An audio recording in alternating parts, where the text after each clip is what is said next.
성경을 이해하는 방법이 있는데 이제 세 가지 방법이 있습니다. 첫 번째는 말씀 그대로 이해하면 되는 것이 있고요. 그리고 두 번째는 이 비유를 이해하는 방법이 있습니다. 그리고 세 번째는 문맥 혹은 이 문장 전체를 확인을 하고 그 스토리 내용이 어떻게 되는지, 이 지금 문장이 문맥이 어떤 이야기를 하고 있는지, 더 나아가서는 이 성경 전체가 지금 어떠한 핵심을 가지고 이 이야기를 해 나가고 있는지 이해하는 방법이 있어요. 이 세 가지 방법이 성경을 이해하는 방법 중 가장 현명한 방법이에요. 근데 우리가 가끔은 우리의 개인적인 의견이라든가 사견이라든가 아니면은 내 개인적인 지식을 넣어서 이 성경 말씀을 해석을 하기 시작을 하면 심각한 오류를 범할 수 있습니다. 그래서 이단으로 빠질 가능성이 큰 거예요. 이단이 뭐예요? 다 같은데 결국에는 뭐가 다르다? 끝이 다르다라는 거예요. 다 막 성령님 얘기하고 하나님 얘기하고 다 했는데 내가 그 재림 예수가 나야. 이래 버리면 이제 우린 골 때리게 되는 거예요. 이러면은 이제 머리가 아파지는 거라는 거지. 그래서 오늘 우리가 이 비유, 이른 양을 찾아 나서는 비유를 잠깐 이제 볼 텐데 이게 왜 우리 주제가 되었는지, 우리 2022년 표어가 되었는지 한번 보도록 하겠습니다. 첫 번째는 우리가 살펴볼 게, 제가 자막을 안 줬어요. 이것도 키워드로 보려고 했는데 그럼 너무 또 설교 같잖아. 안 그래도 칙칙한데. 그래서 자, 이른 양은 누구인가? 이른 양은 누구인가라는 거예요. 요즘 차에는 이게 다 달려 있습니다. 웬만한 옵션으로 다 달아놔요, 신차들은. 그리고 그게 없으면 요새는 핸드폰으로도 그 기능을 사용을 합니다.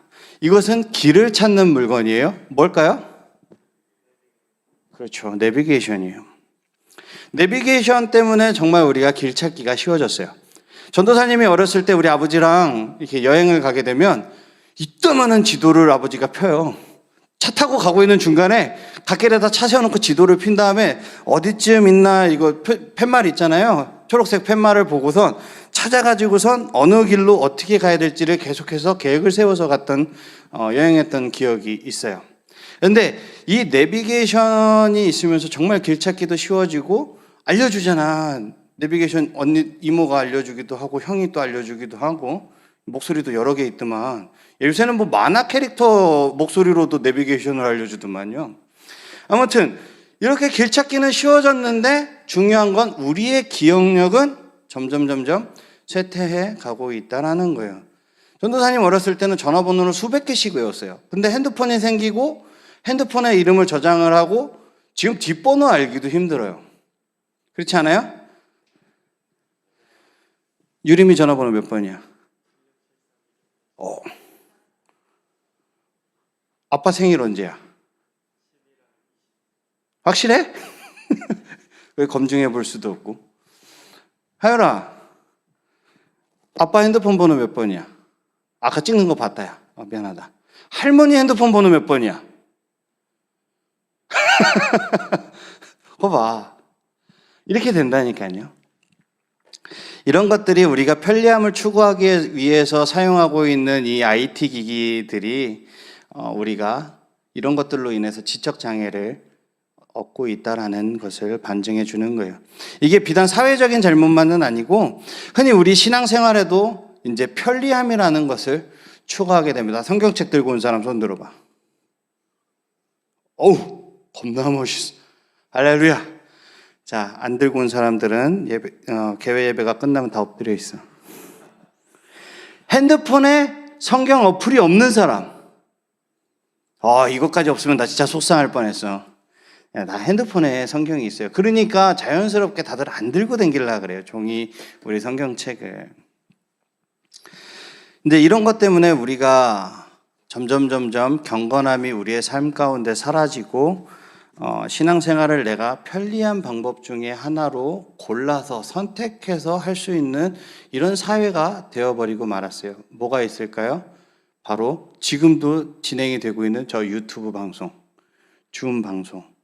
물론 지금은 우리가 코로나라는 이 질병 때문에 못 나올 수도 있고 우리가 교회에 대한 피해를 좀 줄이기 위해서 각자 스스로가 온라인으로 예배를 드리는 저기도 있지만 이 전부터 우리가 유튜브로서 내가 듣고 싶은 말, 설교 이런 것들을 들으면서 내가 가고 싶으면 가고 오늘 조금 저기 한데 그러면은 온라인으로 예배드리고 이런 것들이 많아졌다라는 거죠. 근데 물론 우리 친구들은 신앙의 명문가에서 자랐기 때문에 우리 친구들은 예배를 잘 나오죠. 우리 친구들은 뭐 진짜 특이사항이 아니면은 예배를 잘 나오는 것을 미안하다. 나랑 눈이 딱 마주쳤냐 왜? 잘하자. 명문가에서 자랐기 때문에 아무튼 앞으로 잘 나올 거잖아. 앞으로 잘 나올 거예요. 오늘을 통해서 잘 나올 거예요. 근데 그렇지 않다라는 것이 지금 현재 이 교계에서 나타나고 있는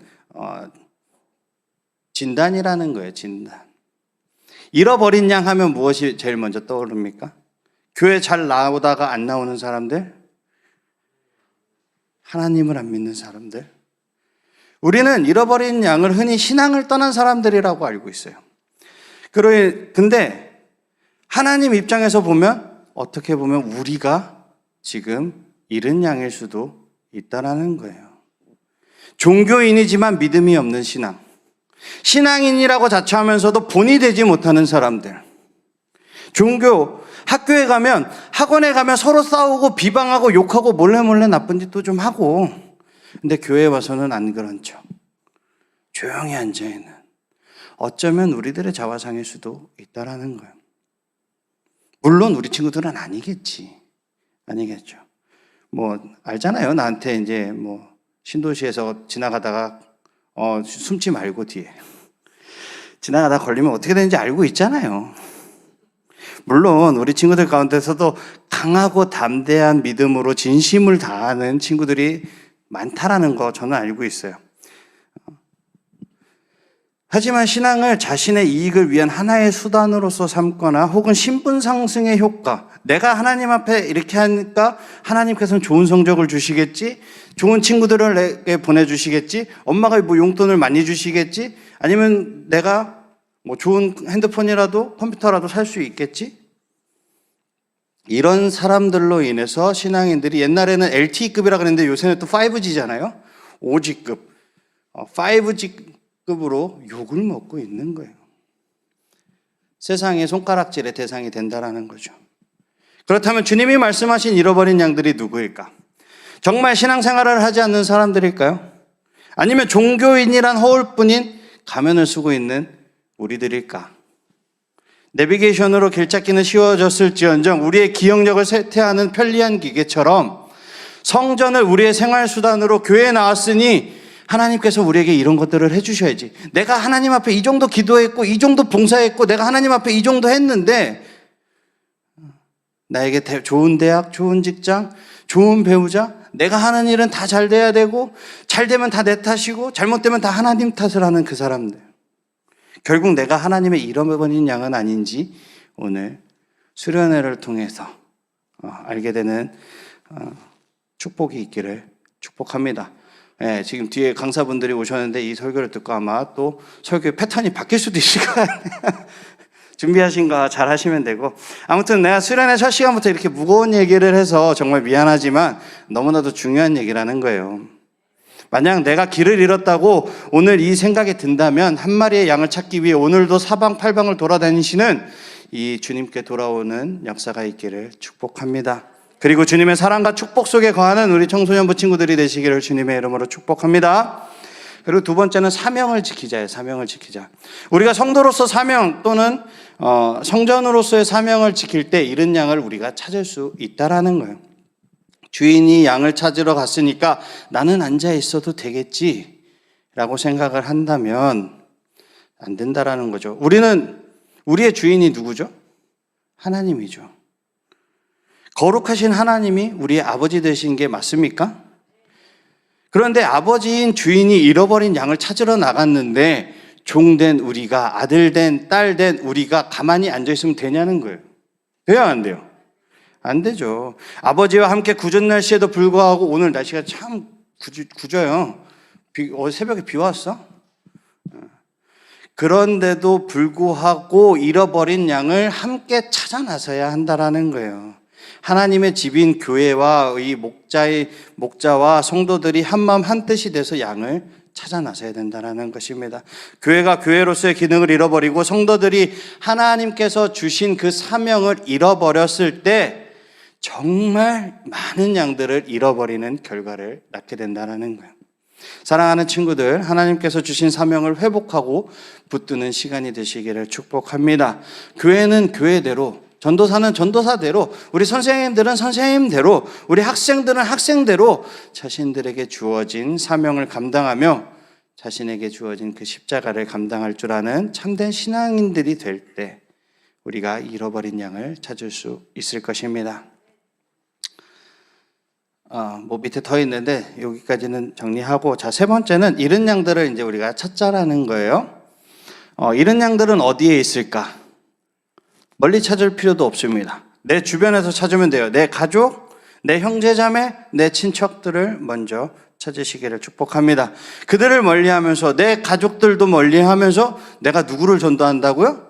내가 누구한테 예수를 증거한다고요? 말도 안 된다는 소리예요. 내 가족도 지키지 못하는 사람이 나라를 지킬 수 있습니까? 나라의 장군이 될 수 있어요? 없어요. 내 식구, 내 형제자매, 친척들에게 하나님의 말씀을 전하지도 못하면서 누가 누굴 구원합니까? 물론 싫은 사람도 있죠. 저도 그래요. 우리 가족 중에 싫은 사람도 있어요. 물론 내 마음에 안 드는 사람도 있어요. 하지만 그들이 먼저 변해서 나에게 오기를 바라지 말고, 내가 먼저 변해서 그들을 찾고 내가 변해서 그들에게 본이 되는 삶을 살다가 보면, 현재는 등을 돌리고 살지라도 그들이 먼저 여러분들에게 손 내미는 그날이 올 것입니다. 이것이 내 이웃에게 좋은 본보기가 되어서 그들에게 하나님에게 영광을 돌리는 시간이 더욱더 많아질 것이라는 거예요. 목자는 양들을 사랑으로 보살피고 사랑으로 대하기 때문에 양들이 그 목자의 목소리를 기억하는 거예요. 그리고 그 목소리를 따르는 거예요. 여러분은 꼭 목자가 교회의 중책을 맡은 이 목사님이라든가, 지금은 여러분 앞에 이제 제가 있으니까 뭐 전도사라든가 장로님이라든가 권사님들로만 생각을 하지 말고, 나는 어리니까 나는 빠져도 된다고 생각하지 말고, 여러분들이 여러분 가정에서, 여러분 학업에서 목자가 된다라고 생각하시기를 축복합니다. 특히 여기 형제자매, 남매 있는 분들 어렵죠? 나도 어려워요. 나도 내 동생이 있지만 어려워요. 하지만 내가 먼저 손을 내밀어 화해하며 그들에게 본이 되는 삶이 살기를 축복합니다. 그리고 그들에게 하나님의 말씀을 전하시기를 축복합니다. 형은 형으로서, 동생은 동생으로서 하는 거예요. 누나는 누나로서, 언니는 언니로서 하는 겁니다.